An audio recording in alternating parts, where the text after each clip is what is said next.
होला। ताकू गोटे काम कहले से आउ गोटे काम करूथिला। दिनो कर घटना लता माउसी राजू को जंगल को सुखिला पत्र आनिबा पई पठेइला। आउ राजू जंगल को सुखिला पत्र आनिबा को गला। किछि समय पर से जाई जंगल रे पहुंचिला। मत्ते समस्त ओला ओला कहि चिरौछंती। मु पुरा ओला मत्ते जंगल ओला कहछंती सेमने ओला। ना मते कहछंती जंगल रे पत्र नेबा पई। जाउची एई गछरे मु पत्र नै जिबी। आ पत्र नेला ପରେ ମା ସେ ପତ୍ରକୁ ଯାଇ ରୋଷେଇ କରିବେ। ଏମିତି କହି ରାଜୁ ପାଖରେ ପଡ଼ିଥିବା ପତ୍ରକୁ ଗୋଟେଇବାକୁ ଲାଗିଲା। ହେଲେ ସେ ଯେଉଁ ପତ୍ର ଗୋଟଉଥିଲା ସେ ସବୁ ଥିଲା କଞ୍ଚା ପତ୍ର। କିଛି ସମୟ ପରେ ସେ ସବୁ କଞ୍ଚା ପତ୍ର ଗୋଟେଇ ତାକୁ ଘରକୁ ଆଣିଲା। ମା ମା ଏଇ ନିଅ ମୁଁ ସବୁ ପତ୍ର ନେଇ ଆସିଛି। ଏବେ ୟାକୁ ଯାଇ ରୋଷେଇ କର। ମତେ ଭାରି ଜୋରରେ ଭୋକ ହେଲାଣି। ରାଜୁ ଆଣିଥିବା ପତ୍ର ଅଖାକୁ ଲତା ଯେମିତି ଖୋଲିଛି ସେ ଦେଖିଲା ସେଥିରେ ଖାଲି କଞ୍ଚା ପତ୍ର ଗୁଡ଼ିକ ରହିଛି। ଆରେ ରାଜୁ ଏ କଣ ତୁ ଆଣିଛୁ? ଏ ସବୁ ତ କଞ୍ଚା ପତ୍ର। ଏଗୁଡ଼ା କଣ ଜାଣିନ? ବକ୍ତାଟା ତୁ ତତେ ପଠେଇ ଦେଇ ମୁଁ। ମା ତମେ ତ ମତେ କହିଲ ପତ୍ର ଆଣିବାକୁ। ଆଉ ମୁଁ ପତ୍ର ନେଇ ଆସିଲି। ଆଉ ଏବେ ପୁଣି ତମେ କହୁଛ ଇଏ ଜଳିବନି। ମୁଁ ତ ତତେ ଶୁଖିଲା ପତ୍ର ଆଣିବାକୁ କହିଥିଲି। ଆଉ ତୁ କଞ୍ଚା ପତ୍ର ନେଇ ଆସିଛୁ। ମୂର୍ଖ ଯା ଆଣିକି ଏ ଜଙ୍ଗଲକୁ। ଆଉ ଶୁଖିଲା ପତ୍ର ନେଇକି ଆସ। ହଉ ମା ହଉ ମୁଁ ଯାଉଛି ଆଉ ଶୁଖିଲା ପତ୍ର ନେଇକି ଆସୁଛି। ଏମିତି କହି ରାଜୁ ଆଉ ଥରେ ଜଙ୍ଗଲ ଭିତରକୁ ଚାଲିଲା। ଓ କିଛି ସମୟ ପରେ ସେ ଯାଇ ଜଙ୍ଗଲ ଭିତରେ ପହଞ୍ଚିଲା। ଏଥର ମୁଁ ବାଛି ବାଛି ପୁରା ଶୁଖି ଯାଇଥିବା ପତ୍ରକୁ ନେବି। ଆଉ ମା ସେ ପତ୍ର ଦେଖିଲେ ଯେମିତି କହିବେ ଆରେ ବା ମୋ ପୁଅ ତ ଭଲ ଶୁଖିଲା ପତ୍ର ଆଣିଛି ଆଉ। ଏମିତି କହି ରାଜୁ ଶୁଖିଲା ପତ୍ର ଗୋଟେଇବାକୁ ଲାଗିଲା। କିଛି ସମୟ ପରେ ସେ ଶୁଖିଲା ପତ୍ରକୁ ନେଇ ଘରକୁ ଫେରିଲା। ମା ଏଇ ନିଅ ଏବେ ଦେଖ ଏ ପତ୍ର ହବ କି ନାହିଁ। ଲତା ମାଉସୀ ପତ୍ର ଗୁଡ଼ିକୁ ଦେଖିଲା ଆଉ ତାକୁ ନେଇ ରୋଷେଇ ଘରକୁ ଗଲା। ଏଥର ମୁଁ ଠିକ୍ ଶୁଖିଲା ପତ୍ର ଆଣିଛି। ସେଥିପାଇଁ ମା ମତେ କିଛି ନ କହି ରୋଷେଇ କରିବାକୁ ଚାଲିଗଲେ। ଏମିତି କିଛି ସମୟ ବିତିଗଲା। ଲତା ମାଉସୀ ରୋଷେଇ କରି ଆଣି ରାଜୁକୁ ଦେଲା ଓ ରାଜୁ ମନ ଖୁସିରେ ଖାଇଲା। ଏହା ଭିତରେ କିଛି ଦିନ ବିତିଗଲା। ଦିନେ ଲତା ମାଉସୀ ରାଜୁକୁ ଜଙ୍ଗଲରୁ ଶୁଖିଲା କାଠ ଆଣିବାକୁ କହିଲା। ପୁଅ ଗଲୁ ଜଙ୍ଗଲରୁ ଶୁଖିଲା କାଠ କାଟିକି ଆଣିବୁ। ଆଗକୁ ବର୍ଷା ଦିନ ଅଛି ତ ସେଥିପାଇଁ ଏବେଠୁ କାଠ ରଖିଦେଲେ ଆଉ ବର୍ଷା ଦିନ ପାଇଁ ଆମକୁ ଜାଳ ଅଭାବ ହେବ ନାହିଁ। ହଁ ମା ମୁଁ ଯାଉଛି ଜାଳ ନେଇ ଆସୁଛି। ଆଚ୍ଛା ମା ମତେ ସେ କୁରାଢ଼ୀ ଦେଲୁ ଯେଉଁଥିରେ ବେଶୀ ତାର ଅଛି। ଦଉଛି ରହ। ଏହା ପରେ ଲତା ମାଉସୀ ରାଜୁକୁ କୁରାଢ଼ୀ ଦେଲା ଓ ରାଜୁ କୁରାଢ଼ୀ ନେଇ ଜଙ୍ଗଲ ଭିତରକୁ ଚାଲିଲା। ଆଜି ମୁଁ ବହୁତ କାଠ କାଟିବି ଆଉ ସବୁ କାଠ ନେଇ ଘରେ ରଖିଦେବି। ଯେମିତି ବର୍ଷା ଦିନକୁ ଆମକୁ ଆଉ ହଇରାଣ ହେବାକୁ ପଡ଼ିବନି। ହେଲେ ମତେ ଏବେ ଶୁଖିଲା କାଠ କୋଉଠୁ ମିଳିବ? ହଁ ଯାଉଛି ଜଙ୍ଗଲର ପୁରା ଭିତରକୁ ଚାଲିଯିବି ଆଉ ସେଠୁ ଶୁଖିଲା କାଠ କାଟିବି। ଏମିତି କହି ରାଜୁ ଜଙ୍ଗଲର ଭିତରକୁ ଗଲା ଓ କିଛି ସମୟ ପରେ ଗୋଟେ ଶୁଖିଲା ଗଛ ଦେଖି ସେଇଠି ରହିଲା। ଏଇ ଗଛଟା ପୁରା ଶୁଖି ଯାଇଛି। ଯାଉଛି ଏକୁ କାଟିବି ଆଉ ଘରକୁ ନେଇଯିବି। ଏପଟେ ଗୋବରା ଚିଲ ଜଙ୍ଗଲକୁ କାଠ ପାଇଁ ଆସିଥାଏ। ଗୋବରା ଆସି ଦେଖିଲା ରାଜୁ ଗୋଟିଏ ଶୁଖିଲା ଗଛରୁ କାଠ କାଟୁଛି। ଆରେ ଇଏ ଓଲା ରାଜୁ ତ ଗୋଟେ ଭଲ ଶୁଖିଲା ଗଛ ପାଇଯାଇଛି ଆଉ ସେଥିରୁ କାଠ କାଟୁଛି। ଆଉ ମୁଁ ଏତେ ସମୟ ହେଲାଣି ଶୁଖିଲା କାଠ କୋଉଠି ଅଛି ଖୋଜୁଛି। ହଉ ଇଏ ତ ଓଲାଟା ଇଏ କାଠ କାଟି ସାରୁ। ଏକୁ ମୁଁ ଭଣ୍ଡି ଦେଇ ମିଛ କଥା କହି ସବୁ କାଠ ନେଇଯିବି। ଏମିତି କହି ଗୋବରା ରାଜୁର କାଠ ହାଣିବା ସରିବା ପର୍ଯ୍ୟନ୍ତ ଅପେକ୍ଷା କଲା। କିଛି ସମୟ ପରେ ରାଜୁ ଗୋଟିଏ କାଠ କାଟି ତଳେ ପକେଇଲା। ଏଇଟା ହିଁ ଠିକ୍ ସମୟ। ମୁଁ ଯାଉଛି ଯିବି ସେ ଓଲା ବୋକା ରାଜୁ ପାଖକୁ ଆଉ ତାକୁ ମିଛ କଥା କହି ବଡ଼ କାଠଟିକୁ ଘରକୁ ନେଇଯିବି। ଏମିତି କହି ଗୋବରା ରାଜୁ ପାଖକୁ ଗଲା। ଏ ରାଜୁ ତୁ ଏଠୁ କାଠ କାହିଁ କାଟୁଛୁ? ଏଇଟା କଣ ତୋ ଗଛ? ଚାଲ ମୋ ସହ ରାଜାଙ୍କ ପାଖକୁ। ରାଜାଙ୍କୁ କହି ତତେ ଜେଲରେ ଭରି ନ କଲେ ମୋ ମନକୁ ଶାନ୍ତି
ତିଆରି ବସାରେ ଧନୀ ଚଢେଇ ମାନେ ରୁହନ୍ତି ଆଉ ଇଆର ଦାମ ବହୁତ ଟଙ୍କା। ଆଚ୍ଛା ଏମିତି କଥା। ହଉ ମତେ ଏଥିରେ ଗୋଟେ ବସା ତିଆରି କରିଦିଅ। ଇଏ ତୁମକୁ 10 ଟଙ୍କା ପଡିବ। 10 ଟଙ୍କା? 10 ଟଙ୍କା ତ ମୋ ପାଖରେ ନାହିଁ। ମୋ ପାଖରେ 5 ଟଙ୍କା ଅଛି। ଯଦି 5 ଟଙ୍କାରେ ଗୋଟେ ବସା ଦେଇପାରିବ ତାହେଲେ କୁହ। ଏକଥା ଶୁଣି ଚଢେଇ ମନେ ମନେ ଭାବିଲା, ଇଏ ତ ମୋର ପ୍ରଥମ ଗରାଖ, ଏକୁ ତ ଫେରେଇ ହବନି। ତାପରେ ବି ଏ ଜଙ୍ଗଲରେ ଏ ଛଣ ବିଷୟରେ କେହି ବି ଜାଣିନାହାନ୍ତି।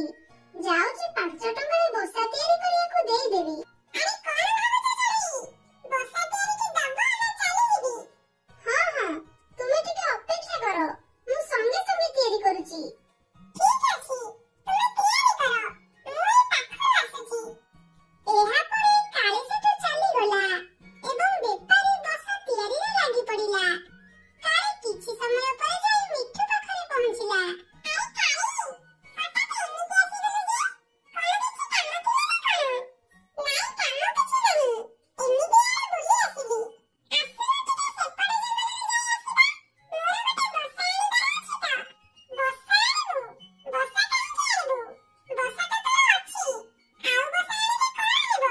ଓହୋ, ତତେ କଣ ଦେଖାଯାଉନି ମୋ ବସା ଭଲ ନାହିଁ ବୋଲି? ଆଚ୍ଛା ହଉ, ତୋ ବସା ଭଲ ନାହିଁ। ଏବେ ଯୋଉ ବସା ଆଣିବୁ କିଣି କରି ଆଣିବୁ ନା ମାଗଣାରେ ଆଣିବୁ? କିଣିକି ଆଣିବି। ମାଗଣାରେ କଣ କିଏ ବସା ଦଉଛି ନା କଣ? କେତେ ଟଙ୍କା ପଡିବ ସେ ବସା? 20 ଟଙ୍କା ପଡିବ। ତୁ ଏତେ କଥା ପଚାରେନା। ଚାଲ ଯିବା, ଡେରି ହେଲାଣି। ରହ ରହ, ଆମେ ଆଉ ସିଆଡେ ଯିବାନି। ଚାଲ ମୋ ସହ, ମୁଁ ତୋ ପାଇଁ କମ୍ ଦାମରେ ଭଲ ବସା କିଣେଇ ଦେବି। ସତରେ? କମ୍ ଦାମରେ ଭଲ ବସା? ଚାଲ ଚାଲ, ଜଲ୍ଦି ଚାଲ। ଏହାପରେ ସେମାନେ ବସା ଦୋକାନୀ ପାଖକୁ ଚାଲିଲେ। ନିଅ ନିଅ, ତୁମ ବସା। କେତେବେଳୁ ତିଆରି ସରିଲାଣି। ଭାଇ, ଆଉ ଗୋଟେ ବସା ତିଆରି କର, ମୋ ସାଙ୍ଗ ପାଇଁ। ଠିକ ଅଛି, ମୁଁ ତିଆରି କରୁଛି। ମିଠୁ କାଳିର ବସାକୁ ଦେଖି ଖୁସି ହୋଇଗଲା ଓ କହିଲା, କାଳି, ସତରେ ଏ ବସା ତ ବହୁତ ନରମ ଏବଂ ମଜବୁତ ହେଇଛି। ମଜବୁତ ହେବନି କେମିତି? ଇଏ କଣ କାଠି କୁଟା ବସା? ଇଏ ହଉଛି ଛଣ ବସା। କିଛି ସମୟ ପରେ ବେପାରୀ ଆଉ ଗୋଟିଏ ବସା ତିଆରି କରିଦେଲା ଏବଂ ମିଠୁକୁ ଦେଲା। ଆରେ ବାଃ, ଏ ବସା ତ ବହୁତ ଭଲ ହେଇଛି। ହଉ, ତୁମର କେତେ ଟଙ୍କା ହେଲା? ମୋର 10 ଟଙ୍କା ଦୁଇଟା ବସାକୁ। ଏହାପରେ କାଳି ଓ ମିଠୁ ପଇସା ଦେଇ ଚାଲିଗଲେ। ଏହା ଭିତରେ କିଛି ଦିନ ବିତିଗଲା। ଚଢେଇର ବେପାର ଜୋରସୋରରେ ଚାଲିଲା। ଜଙ୍ଗଲର ସବୁ ଚଢେଇମାନେ ତାଠାରୁ ବସା ତିଆରି କରିବାକୁ ଲାଗିଲେ। ସମସ୍ତେ ବସା ତିଆରି କରିବାରୁ ଚଢେଇ ପାଖରେ ବହୁତ ପଇସା ହେଇଗଲା ଓ ଚଢେଇକୁ ଲୋଭ ଆସିଗଲା। ସେ ତାର ବସାର ମୂଲ୍ୟ ଏକାଥରକେ 4 ଗୁଣ ବଢେଇଦେଲା। ସେଇ ଜଙ୍ଗଲରେ ଗୋଟେ ଗରିବ ଚଢେଇ ରହୁଥାଏ। ତାର ବସା ଭଲ ନଥିବାରୁ ସେ ଚଢେଇ ପାଖକୁ ବସା ପାଇଁ ଆସିଲା। ଚାଲି ଭାଇ, ଚାଲି ଭାଇ, ମତେ ଗୋଟେ ବସା ଦେଲ। ପଇସା ଆଣିଛୁ ତ? ହଁ ହଁ, ପଇସା ଆଣିଛି। ଏଇ ନିଅ 2 ଟଙ୍କା। 2 ଟଙ୍କାରେ ବସା ନେବୁ? ଯା ଯା ଏଠୁ ଗରିବ ଚଢେଇ, 2 ଟଙ୍କାରେ ବସା ନେବା ଆସିଲା। ଏମିତି କହି ସେ ବେପାରୀ ଟୁନାକୁ ତଡ଼ିଦେଲା। ମୁଁ ଗରିବ ବୋଲି ସେ ମତେ ତଡ଼ିଦେଲା। ହେଲେ ମୁଁ ଏବେ କରିବି କଣ? ଏଇ ତଡ଼କରେ ମୁଁ ରହିପାରୁନି। ନୂଆ ବସା ତିଆରି ହେଇଥିଲେ ସେଥିରେ ମୁଁ ଆରାମରେ ରହିଥାନ୍ତି। ଏମିତି କହି ସେ ଯାଉଥାଏ, ହଠାତ୍ ତାକୁ କିଛି ଶବ୍ଦ ଶୁଭିଲା। ସେ ଦେଖିଲା ତା ଆଗରେ ଗୋଟିଏ ଘାସବୁଦା କାନ୍ଦୁଛି। ସେ ସେଠାକୁ ଗଲା। ଆରେ ଘାସବୁଦା, ତୁମେ କାନ୍ଦୁଛ କାହିଁକି? କଣ ହେଲା ତୁମର? ଚଢେଇ,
ଯାହା ବି ହେଉ ଯାଉଛି ଏ ଘରକୁ ଭାଙ୍ଗିଦେବି। ଏମିତି କହି